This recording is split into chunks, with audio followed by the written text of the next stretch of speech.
네. 아멘.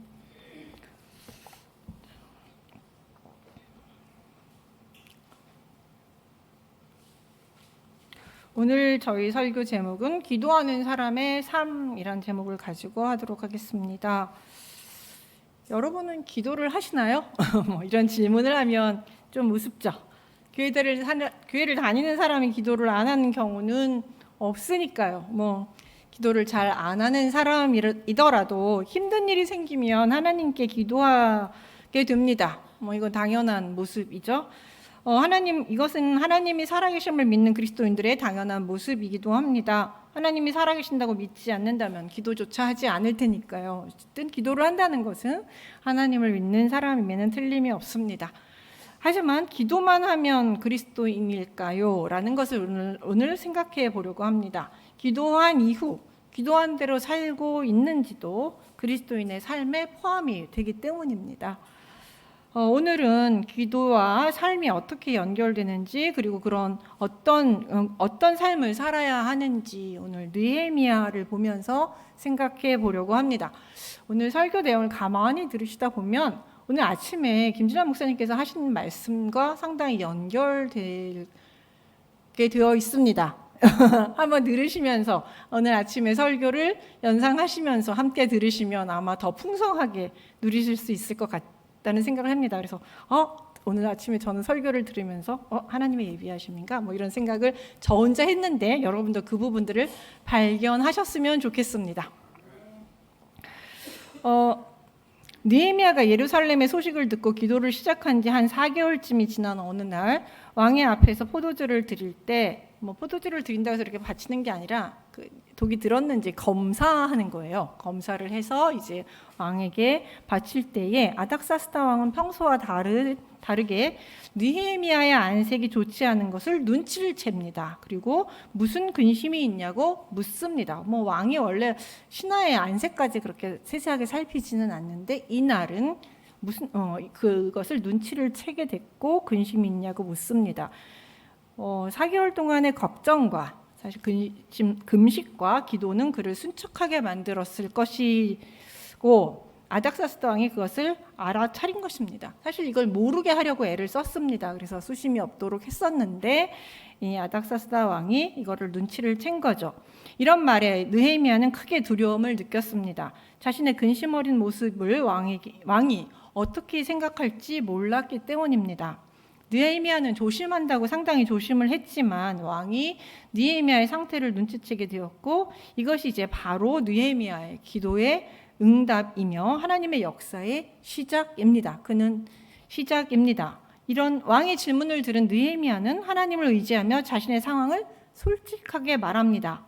그는 이 질문을 들었을 때 하나님이 자신의 기도에 응답하는 시간일 수도 있다라는 생각을 했기 때문입니다. 기도를 쭉 해왔는데 갑자기 무슨 근심이 있느냐라고 물었을 때 혹시 하는 생각이 들었던 것이죠. 자기 조상의 묘실이 있는 성읍이 황폐하고 성문이 모두 불탔다는 소식을 들었기 때문에 근심이 있습니다 라고 왕에게 그래서 솔직하게 이야기를 합니다. 흥미로운 것은 느헤미야는 분명히 여기서 예루살렘 성읍에 대해서 언급하고 예루살렘 성읍이 불탔다고 말하고 있음에도 불구하고 직접적으로 이름을 말하지는 않습니다. 예루살렘이라는 말을 하지 않았고 또 5절에서도 보시면 성읍을 중건하게 해달라고 요청할 때도 나의 조상의 묘실이 있는 성읍이라고만 표현하고 있습니다. 이런 이유는 첫째로 이전에 아닥사스다 왕이 예루살렘 성벽 건설을 중단시킨 적이 있기 때문입니다. 지금 어디에 있냐면 그래서 최대한 왕의 심기를 거스르지 않게 하기 위해서입니다. 이게 어디에 나오냐면 에스라서 4장 7절에서 24절에 보시면 그 왕에게 이제 이쪽 사마리아 사람들이 왕에게 예루살렘 성벽을 짓습니다. 왕이시여 이걸 왕이 허락하신 겁니까? 이 사람들은 원래 반역하는 사람들인데 이렇게 성벽을 지어도 좋겠습니까? 하고 이제 한번 조서를 보냈고 그 조서에 대해서 답을 짓지 말아라 라고 그 금지시킨 왕이 아닥사스다 왕입니다. 즉 느헤미야가 모시고 있는 그 왕이 바로 예루살렘 성벽을 금지시킨 왕이에요. 그러니까 이 이전에 금지를 시킨 것이죠. 그런 일이 있었기 때문에 이제 예루살렘이라는 말을 하지 않고 나의 묘실, 내 조상이 있는 곳이라고 이제 말을 하면서 되게 조심스럽게 이야기를 하고 있는 것이죠.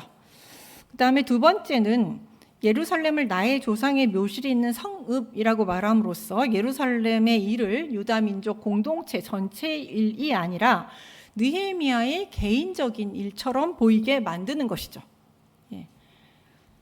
이렇게 이제 만들어서 최대한 왕을 자극하지 않게, 이거는 정치적인 문제라든지 왕의 이전의 명령에 반역하는 것이 아니라 그냥 내 조상이 있는 성읍이 무너졌고 내 조상의 묘실이 있는 곳이 무너졌다고 해서 내가 정말 그냥 가슴이 아파서 그랬습니다 라고 이제 이렇게 에둘러 말을 하는 거죠. 개인화 시킴으로써 심각한 문제는 아닙니다. 그렇지만 나는 마음이 아픕니다. 이제 이렇게 이야기를 하는 것입니다. 이런 이유로 예루살렘이란 명칭은 느헤미야가 예루살렘에 완전히 도착한 후에만 이 2장에서 나타나게 됩니다. 이런 느헤미야를 보면 기도도 열심히 하지만 현재가 어떤 상황인지, 그리고 내가 말하는 사람은 어떤 상태인지에 대해서 확실하게 고려하고 그 사람에게 맞추어서 이야기하고 하는 지혜도 갖춘 인물이라는 것을 알 수 있습니다. 그냥 대놓고 막 얘기하진 않아요. 왜냐하면 이제 왕을 오래 섬기면서 왕을 어떻게 대해야 하고 왕을 어떻게 하면 자극하지 않고 내가 원하는 바를 얻을 수 있을 것인가에 대해서 고민하고 또한 이제 기도를 오래 하면서 그런 지혜를 얻었던 것 같습니다. 이렇게 이제 아닥사스다 왕에게 자신의 형편을 솔직하게 이야기하자 아닥사스다 왕은 느헤미야에게 무엇을 원하느냐고 바로 직접 묻습니다. 이 질문을 듣는 순간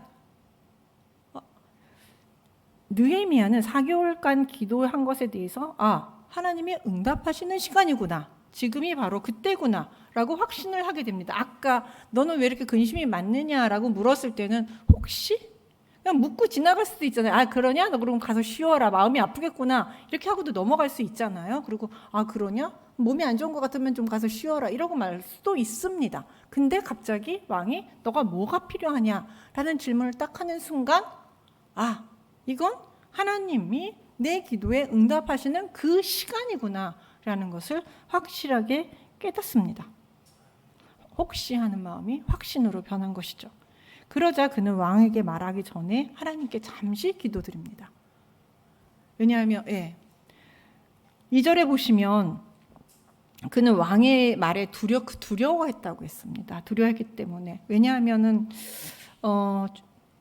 이 말을 들었을 때 왕이 어떻게 응답할지, 내가 원하는 요구를 했을 때 왕이 어떻게 응답할지 사실은 알 수 없고 내가 원하는 대로 될지 안 될지 알 수가 없었기 때문에 아주 중요하고 위험한 이야기를 하기에 앞서서 두려움 없이 말할 수 있는 용기와 내가 필요한 모든 것, 내게 진짜 원하는 것, 내가 기도했던 그것들을 가감 없이 두려움 없이 다 말할 수 있는 용기가 필요하고 그 말을 지혜롭게 할 수 있는 지혜도 필요했기 때문에, 그리고 그 말을 들었을 때 왕이 이것에 대해서 선하게 응답하기를 하는 것이 간절했기 때문에 그는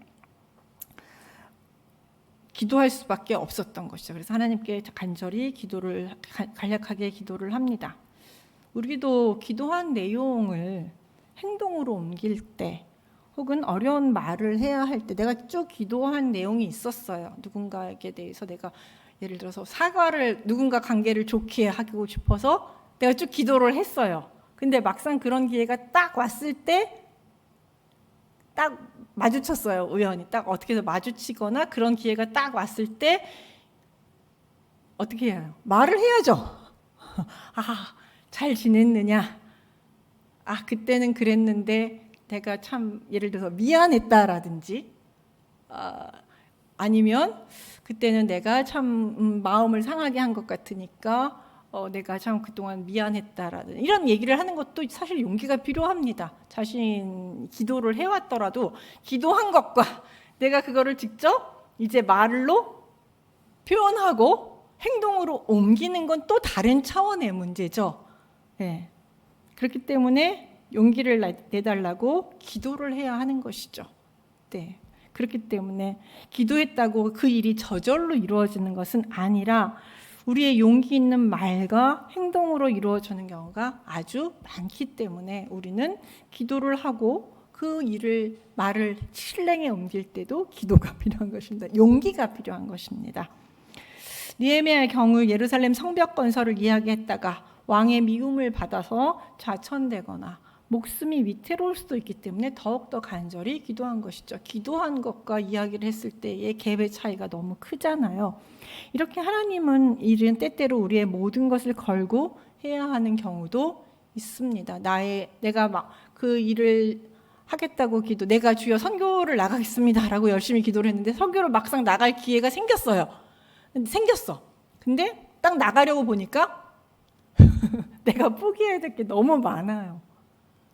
기도는 참 잘해요. 근데 그걸 포기를 하고 내가 진짜 나갈 것인가? 이건 용기가 필요한, 이건 용기의 부분입니다. 예, 모든 것을 걸어야 할 때도 있습니다. 하지만 이렇게 두렵고 떨리고 모든 것을 포기해야 하더라도 해야 하는 것이 하나님 나라의 일입니다. 그렇기에 느헤미야는 기도를 마친 후 자기 조상의 묘실이 있는 성을 건축할 수 있게 달라고 요청합니다.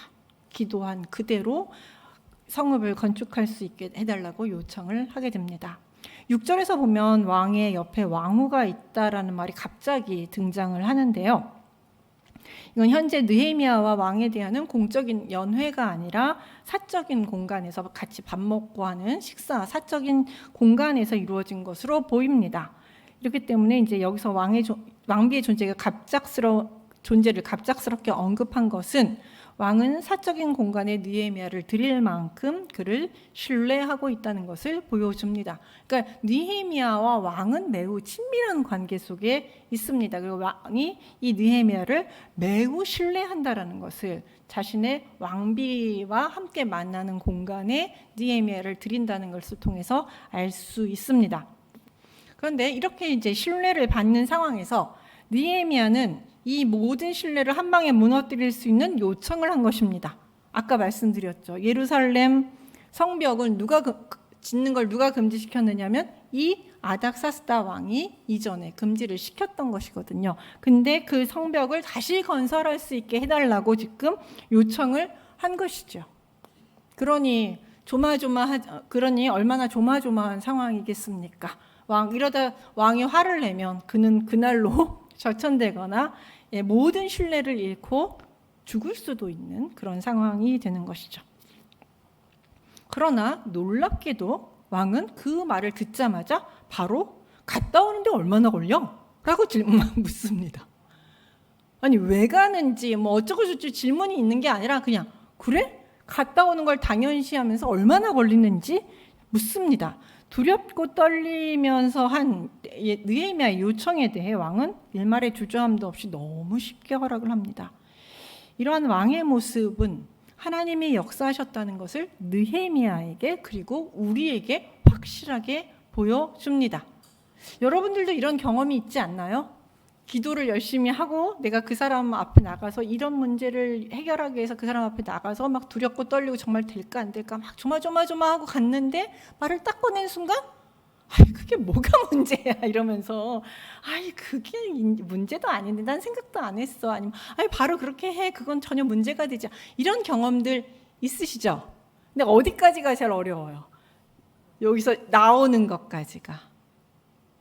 그 왜 어려울까요? 여기에 바로 하나님에 대한 신뢰가 있기 때문이죠.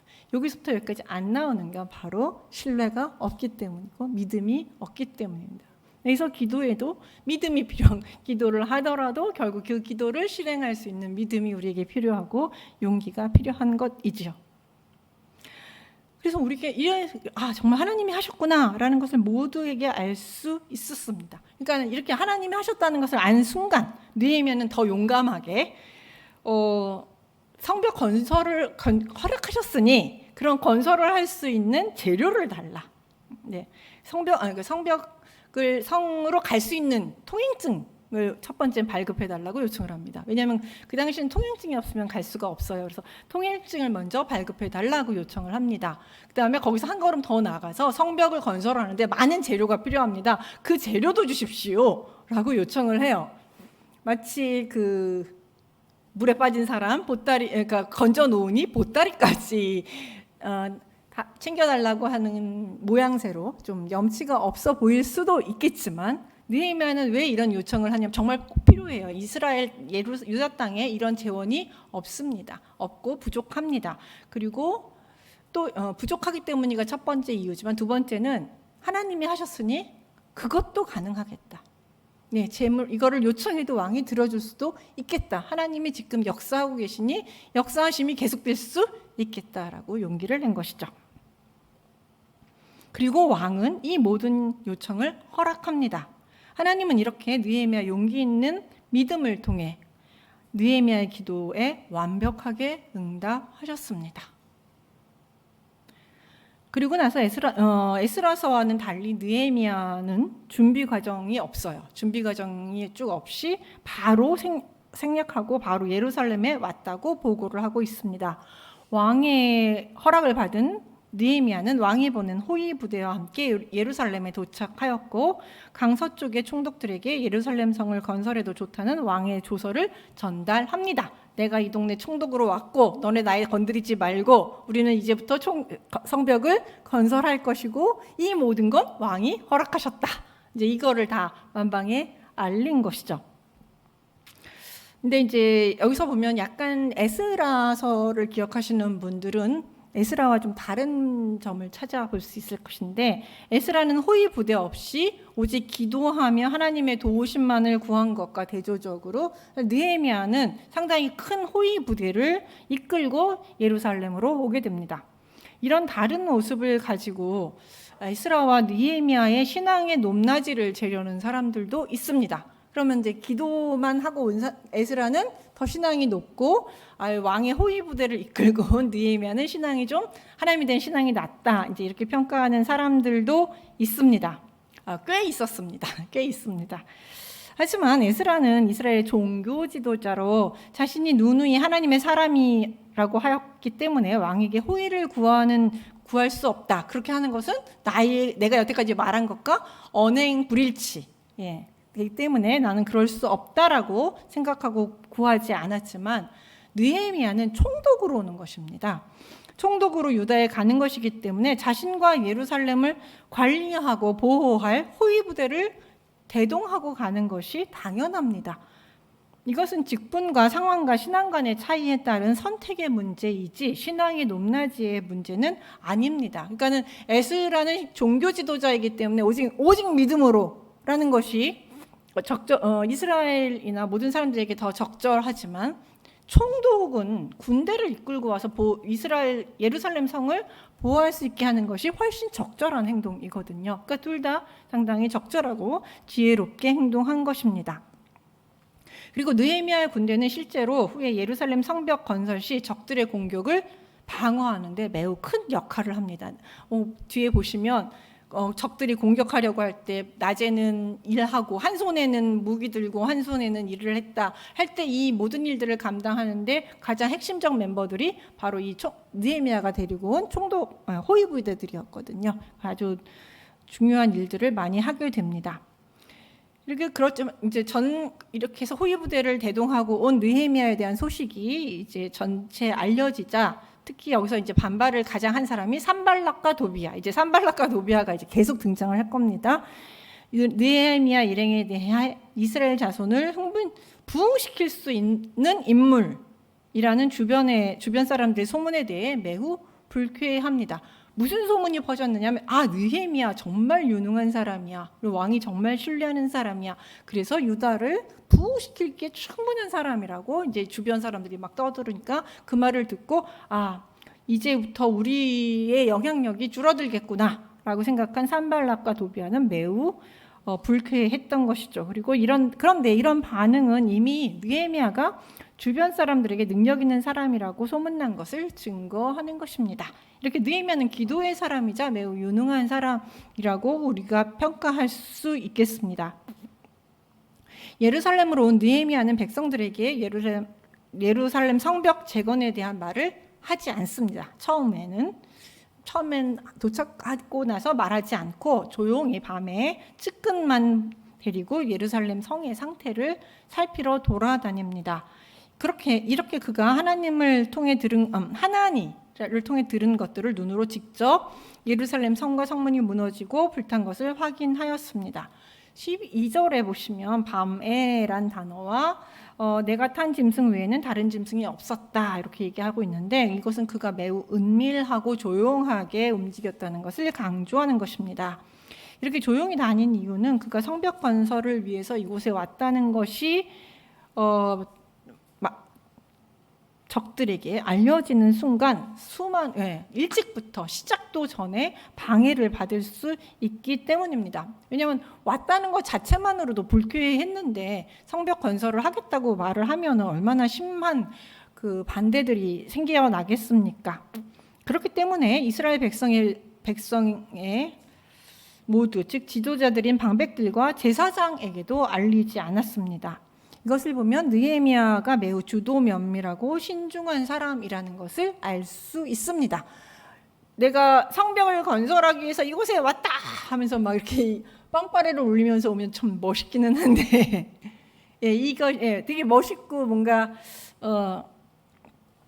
멋있지만 그것이 하나님의 일을 하는데 도움이 안 된다고 생각하기 때문에 조용하고 겸손하게 그냥 조용하게 움직인 것이죠. 참 여러 가지 모습을 여기서 이 장면에서 느헤미야가 보여줍니다. 이렇게 비밀스럽게 조사와 준비를 마친 느헤미야는 이스라엘 백성을 모아놓고 예루살렘 성을 건축하자고 제안합니다. 다 조사를 마친 다음에 이제 드디어 때가 됐다라고 하는 순간 이제 이야기를 꺼낸 것이죠. 느헤미야는 성벽이 없다는 것은 보호를 받을 수 없다는 것이며 벌거벗고 있는 것과 같이 수치스러운 상태라고 말합니다. 또한 느헤미야는 백성들에게 성벽 건설을 제안하면서 먼저 지금까지 하나님의 선한 손이 도운 일과 왕이 느헤미야에게 한 말을 하는데 이것은 성벽을 짓는 일이 하나님의 뜻이라는 것을 백성들에게 알리기 위한 것입니다. 내가 기도를 했고 소식을 듣고 내가 기도를 했는데 왕이 눈치를 채서 내가 말을 했더니 왕이 이렇게 허락했더라. 이 모든 것이 누가 하신 일이겠느냐? 하나님이 하셨다. 그리고 무사히 여기까지 내가 이 호위대를 이끌고 왔다. 이것을 봐라. 이 성벽 건설하는 일이 하나님의 뜻이 아니고 무엇이겠느냐? 그냥 이제 우리는 뭐 하면 된다? 하나님의 뜻이 벌써 이게 성벽을 짓는 것이 하나님의 뜻이 이것이 확실하니 우리는 이제 일어나서 건설하기만 하면 된다. 내가 준비도 다 해왔다. 우리는 일어나서 하면 된다. 이것이 진짜 하나님의 뜻이다 라고 이야기를 한 것이죠. 그러니까 이렇게 말한 다음에 백성들한테 성벽을 짓자고 얘기를 합니다. 하나님이 여태까지 해오신 것들을 다 얘기하면서. 그러니까 이런 이야기를 다 들은 다음에 느헤미야에게 성벽을 짓자고 얘기하니까 백성들은 어떻겠습니까? 와, 진짜 하나님의 뜻이구나. 느헤미야 그 말을 들어보니 진짜 하나님께서 역사하셨구나, 우리를 버려두시지 않으셨구나라는 것을 깨닫게 되고 건축하자면 모두 일어나서 힘을 모으기 시작합니다. 하나님의 도우심에 대한 경험을 고백한 느헤미야의 간증은 백성들에게 성벽을 재건하기 위해 일어날 힘과 용기를 주었던 것입니다.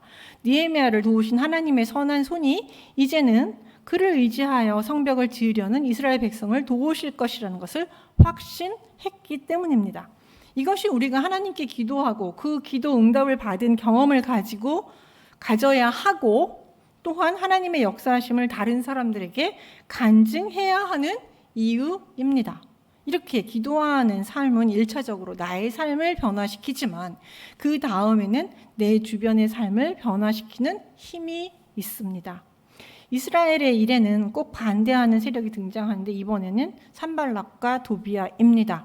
예루살렘 성을 건축하는 것을 좋아하지 않았던 산발락과 도비아는 성벽을 짓겠다는 이스라엘 백성을 업신여기고 비웃으며 이 일은 왕을 배반하는 것이다 라고 이제 또다시 모함하기 시작합니다. 니네가 뭐 성벽을 지어봤자 뭐 여우가 올라가도 다 무너질 것이다 막 이러면서 이제 비웃고 이건 왕에 대한 반란이다 라고 이제 이야기하지만 이에 대해 느헤미야는 꼼짝도 하지 않습니다. 흔들리지 않고 이들의 반대를 하나님의 능력에 대한 조롱으로 받아들입니다. 이건 나에 대한 조롱이 아니라 우리 하나님에 대한, 이 일을 계획하시고 실행하시는 하나님에 대한 조롱으로 받아들였습니다. 그렇기 때문에 느헤미야는 매우 단호하게 대응합니다. 하늘의 하나님이 우리를 형통케 하실 것이고 그들의 종들인 우리가 일어나 건축할 것이라고 단호하게 말하며 그들을 두려워하지 않고 오직 하나님만 의지하며 정면으로 의지하겠다고 정면 대응합니다. 비겁하게 나서지도 않습니다. 그렇기 때문에 성벽 건설은 모든 방해에 불구하고 하나님께서 반드시 성취할 것이라고 믿었기 때문에 이 느헤미야는 전혀 흔들리지 않습니다. 왜냐? 여기까지 오는 게 더 힘들었어요. 그 허락을 얻는 게 제일 어려웠는데 왔다가도 짓다가도 왕의 명령만 떨어지면 멈춰야 되는데 그게 제일 어려운데 그게 해결됐는데 뭐가 무섭겠습니까? 그렇기 때문에 느헤미야는 전혀 흔들리지 않았던 것이죠. 그는 하나님의 선한 일을 방해하는 오히려 산발락과 도비아에 대해서 이들은 예루살렘에 아무런 권리도 기업도 없다. 그리고 잊혀진 인물이 될 것이다. 기억조차 되지 않을 것이다. 그래서 기억조차 되지 않는다는 것은 절대 하나님의 백성이 될 수 없다는 뜻이에요. 하나님의 백성이 된다는 것은 하나님의 구원은 그 백성을 기억하는 것에서 시작이 되거든요. 홍수가 났을 때도 하나님께서 그들을 노아와 그의 가족을 기억하셨다라고 하면서 물이 빠지기 시작했고 이스라엘 백성이 애굽에서 고통당할 때도 그들을 기억하셨면서 이스라엘에 대한 구원이 일어났거든요. 그 이스라엘 백성을 기억하시고 젖먹이 어머니가 그들을 잊더라도 나는 그들을 절대 잊을 수 없다고 말씀하신 하나님이시거든요. 그러니까 우리 하나님은 하나님의 백성을 기억하십니다. 근데 기억조차 되지 않는다는 건 그는 절대 하나님의 백성이 될 수 없다. 느헤미야의 입장에서는 최대의 저주입니다. 최대의 저주를 뽑으면서 하면서 절대 이렇게 반대하는 세력은 절대 하나님의 백성이 아니다라고 선언을 합니다. 이렇게 2장은 수산성에서 기도하던 느헤미야가 하나님의 도우심으로 예루살렘에 돌아와 성벽을 짓자고 말하는 것으로 끝납니다. 기도가 바로 확실하게 응답되는 것으로 끝나게 됩니다. 이렇게 느헤미야는 기도하는 사람이었습니다. 그가 해결할 수 없는 심각한 문제에 부딪혔을 때 기도합니다. 그리고 기도하던 문제에 대한 기회가 온 순간 그는 결과는 하나님께 맡기고 용감하게 그가 기도했던 내용대로 왕에게 이야기하고 요청합니다. 자신에게 불이익이 오거나 혹은 하나님이 기도한 대로 응답하시지 않을 수도 있지만 그는 기도한 대로 밀고 나갑니다. 기도는 단순히 말만 아니라 내 기도에 하나님이 응답해 주실 것을 믿고 발걸음을 내딛는 행동입니다. 그리고 우리가 내딛는 발걸음을 통해 하나님은 기도에 응답해 주십니다. 모든 기도가 그런 것은 아니지만 기도만 하고 아무런 행동도 하지 않으면 아무런 응답이 없는 경우도 많습니다. 여러분 그 재밌는 카툰이 이렇게 비가 너무 많이 와서 하나님 구해주 이렇게 지붕 위에 올라가서 하나님 구해주세요 그랬더니 처음에 보트를 보내줬는데 아니 난 하나님을 기다려 하나님이 오실 거야 그러면서 보내고 그 다음에 왔더니 더 차서 헬기를 보냈더니 난 하나님이 직접 오실 거야 그래서 헬기도 보냈어요. 보내고 맨 마지막에 그냥 죽었어요. 그래서 천국에서 내가 그대로를 그렇게 열심히 했는데 왜 나를 안 구해 주셨습니까? 그래서 나는 배도 보내고 헬기도 보내고 여러 가지 보냈는데 네가 안 탔어. 라고 하나님이 대답하셨다라는 재미있는 그 만화가 있죠. 옛날 만화인데 그것처럼 하나님이 기회를 주셔도 그것에 대해서 응답하지 않고 내가 기회를 잡고 그것에 대해 행동하지 않으면 응답을 못 받는 경우들이 많습니다. 그러므로 기도하는 삶은 기도하는 대로 살아가고 행동하는 삶입니다. 그런 의미에서 기도는 곧 삶이라고 할 수 있죠. 또한 기도하는 사람은 다른 사람에게 선한 영향력을 끼칩니다. 하나님께 응답받은 기도를 주변 사람과 나누며 하나님의 살아계심을 전할 때 그 일을 들은 성도들도 도전을 받고 기도하며 하나님의 백성으로 살아갈 용기를 얻기 때문입니다. 물론 그 듣고 부러워서 시기할 수도 있지만 그 부러움을 통해서 또 나도 기도하게 되거든요. 하나님이 저 사람한테는 응답하셨다는데 왜 나한테는 안 하시지? 나도 좀 더 열심히 해야지. 이런 도전도 우리들에게 주게 됩니다.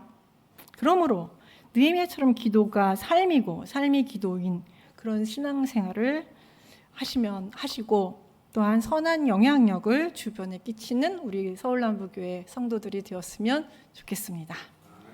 기도하겠습니다. 하나님 아버지, 오늘 저희들이 느헤미야를 통해서 기도가 무엇인지 다시 한번 생각해 보았습니다. 저희들이 많은 기도를 합니다. 그리고 하나님께서는 그 기도를 다 듣고 계십니다. 그리고 주님께서는 다양한 방법으로 저희들에게 응답하고 계십니다. 하나님, 저희 주변에 일어나는 일들이 하나님의 저희들에게 주시는 응답임을 깨닫을 수 있도록 하여 주옵소서.